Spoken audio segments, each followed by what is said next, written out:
Scanning for audio.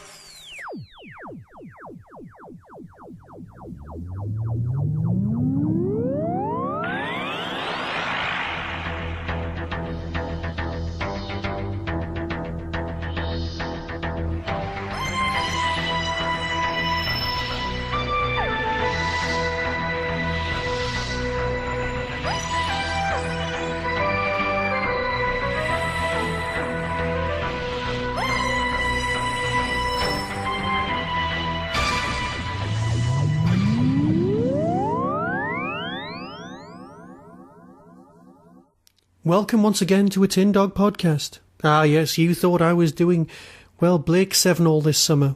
And I am. But I'm also doing my Big Finish reviews and, in the case of today's podcast, some books. There'll be 3 that I'll be reviewing over this summer. And the first is City of Death by James Goss. Except it's not by James Goss, it's by Douglas Adams. Except it's not by Douglas Adams, it's by David Fisher. Except it's not by any of them, it's by all of them. Now, we all know the stories behind City of Death, and we all know that it's one of the handful of stories that was never, ever adapted into, well, a Target novelisation.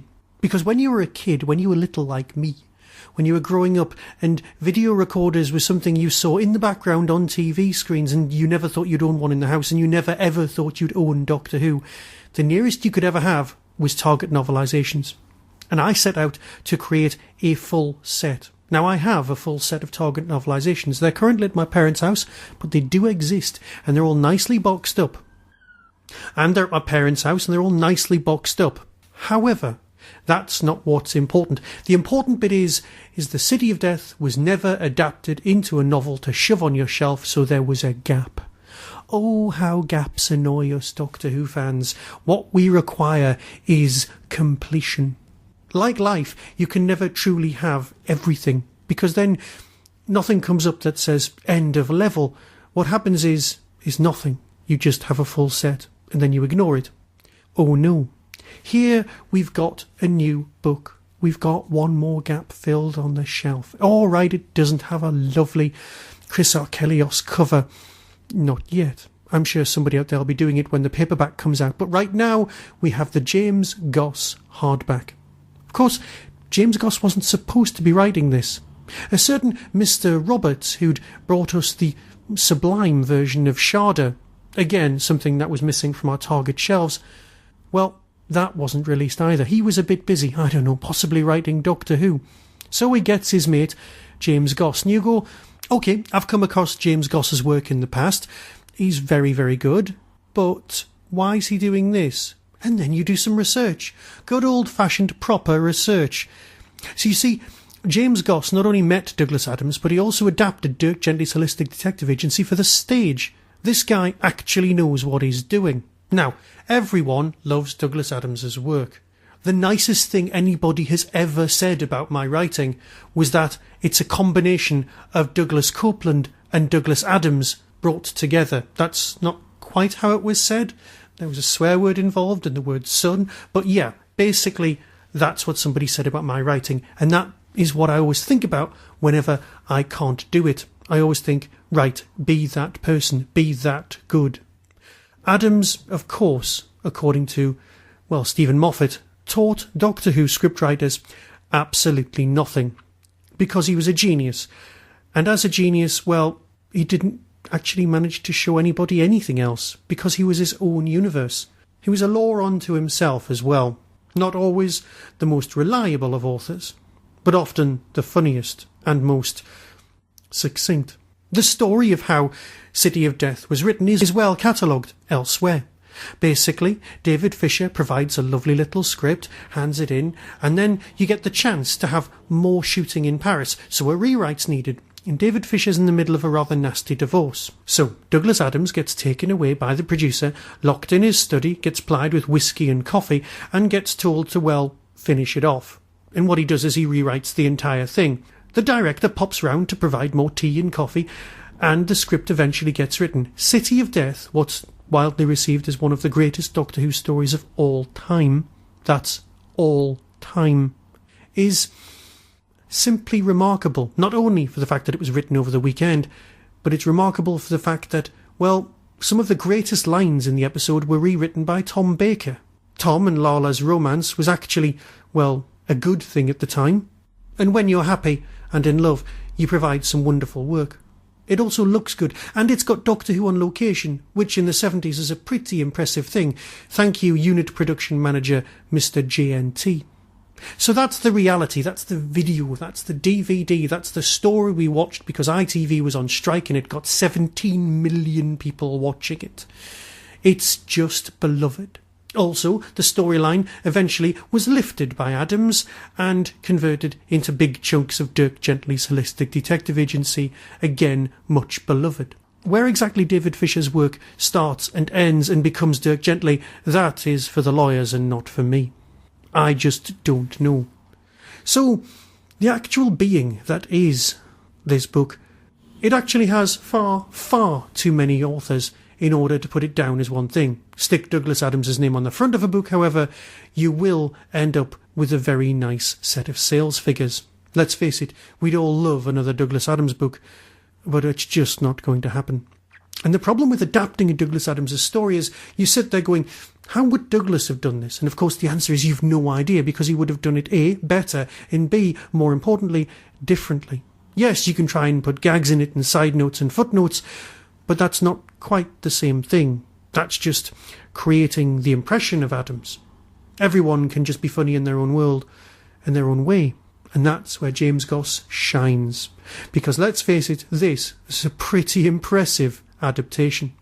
Let's take it back to its basics again. We're back to the Target novelizations. Many of the original writers were approached by Target to write their own novelizations of their own stories. They knew all the characters. But many scriptwriters aren't natural novelists, and it works the other way around as well. Creating prose to some people is like digging a ditch, while writing scripts and witty dialogue is like soaring. I must admit I've felt like this myself. However, Douglas Adams was approached and offered double the money to provide us with lovely City of Death novelisation, which he then declined and went off and wrote the Dirk Gently books. So, when one of these Target novelisations wasn't being written by one of the original authors, and let's face it, that happened quite a lot, it often fell to somebody else to dig the ditch for them. Terence Dicks often stood up and went, I'll do that, and produced, well, enough work to make us all gloriously happy of the fact that we can read. Have I wandered just a touch? So other people were often called in to write these Target novelisations, so somebody else like James Goss, who's got the track record, could produce something just as good. And that's the mindset you needed to produce something like this. And God, he's done it so well. I will read in a few moments the beginning of chapter 1, just to give you a feeling of what it's like. But as far as I'm concerned, it's an absolutely fantastic version of the City of Death. Yes, there are some changes because he's gone back to the original shooting script.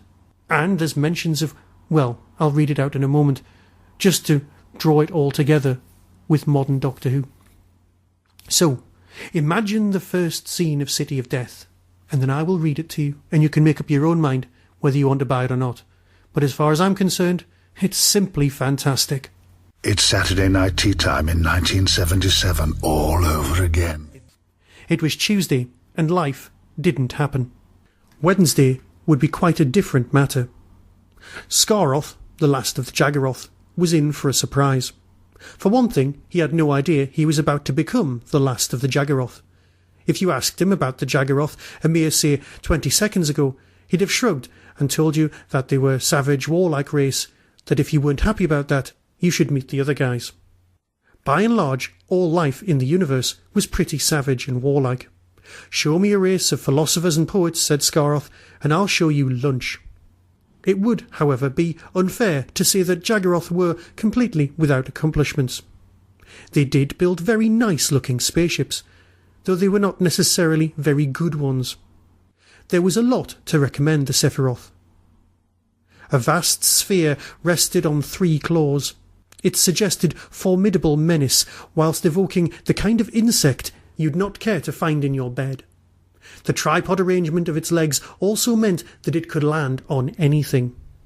Which was ironic, for right now it couldn't take off from anything. Something had gone very badly wrong in the drive unit almost as soon as they had landed on this desolation. They'd been hunting a Rachnos energy signal and had made planetfall, hoping for one more victory, just one more victory. The Jaggeroth had devoted themselves to killing. There was nothing else they'd leave behind them. No history, no literature, no statues. As a species, they'd never achieved anything other than wiping out life. The problem was that every other life form was equally dedicated to the same goal. So successful had everyone been that there really wasn't much life left in the universe. The Jaggeroth were one of the last ones standing. Even then, not by much. When the Jaggeroth talked about their fearsome battle fleet, the Sephiroth was pretty much it. Or actually, just it. Scaroth, pilot of the Sephiroth battle fleet of Jaggeroth, worried about this. Nice-looking spaceships, frankly mediocre drive systems, rhyming names, and, oh yes, a frankly lunatic determination to keep going.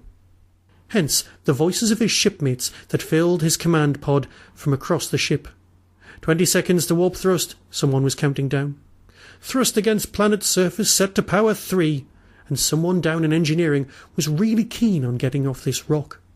Negative, Scaroth snapped back quickly. Power 3 too severe. Warp thrust was used to speed between the stars, not for liftoff. Even from thinly atmosphered, low-gravity dead worlds, there were too many things which could go wrong. Warp thrust from a planet's surface had not been tested. At Power 3, this is suicide. The voices urging him fell silent at that. Of course they would. Please advise, he said curtly. Eventually, that keen voice in engineering came on the line. Scaroth, it must be Power 3, it must! Typically, the refuge of Jaggeroth is indefinite absolutes. Scaroth twisted his face into a cynical expression, well, as cynical as an expression as could be conveyed by a face that was a mass of writhing green tentacles grouped around a single eye. As pilot, Scaroth was in charge, the one to push the button. If history remembered this at all, it would be his fault. He knew that it was a stupid decision, but then again, from an evolutionary point of view, the Jaggeroth had made a lot of fairly stupid decisions. 10 seconds to warp thrust, prompted the countdown. Was there a trace of desperation in the voice? Scaroth ran his green hands over the terminal. If the Sephiroth had been working properly, warp control would have been a mass of status readouts, all of which he had been carefully trained to simultaneously process. Instead, the panels flashed up requesting urgent software updates, or was simply blank. Scaroth was relying on his instincts and the voices filling the module, and the rest of the crew seemed happy to leave it up to him. Advise, he repeated, hoping to hear someone speaking sense. The response that came was weary. Scaroth, the Jaggeroth are in your hands. Without secondary engines, we must use our main warp thrust. You know this. It's our only hope. You are our only hope. Thanks for that, thought Scaroth, his tentacles now positively quivering with cynicism. And I'm the only one directly in the warp field. In other words, I'll be the first one to go. I know the dangers. That was as close as a Jaggeroth had ever come to asking for a rethink. Once they committed to an idea, no matter how lethal or ludicrous, the Jaggeroth stuck to it. Confirming his thoughts, the countdown came back on, sounding quite determinedly chipper. Whatever something was going to happen now, 3 seconds, 2, 1, Scaroth had a last attempt. What will happen if all goes wrong? If the atmosphere and gravity combine with the warp thrust to do something really unexpected and horrible, starting with me? Ah well, what's the use? Arguing with the Jaggeroth had only ever ended in death. Scaroth pressed the button.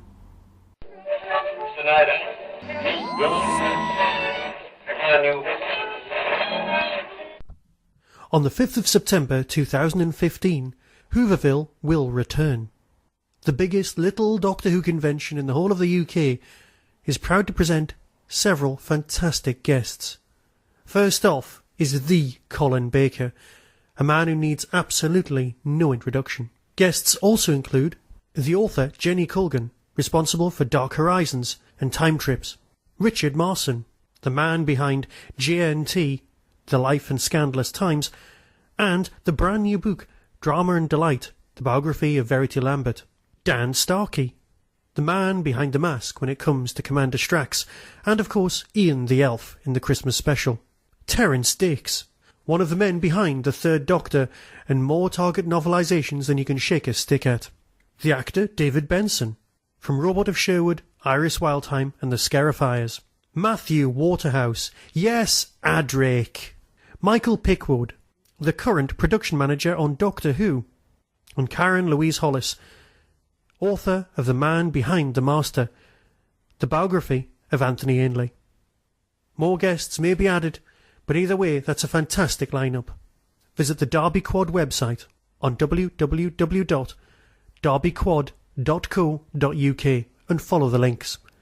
Saturday the 5th of September 2015. See you there.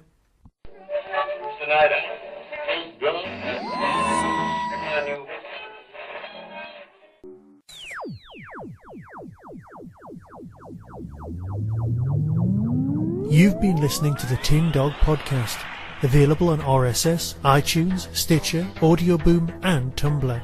Doctor Who and its associated works are copyright of the BBC. No infringement is intended.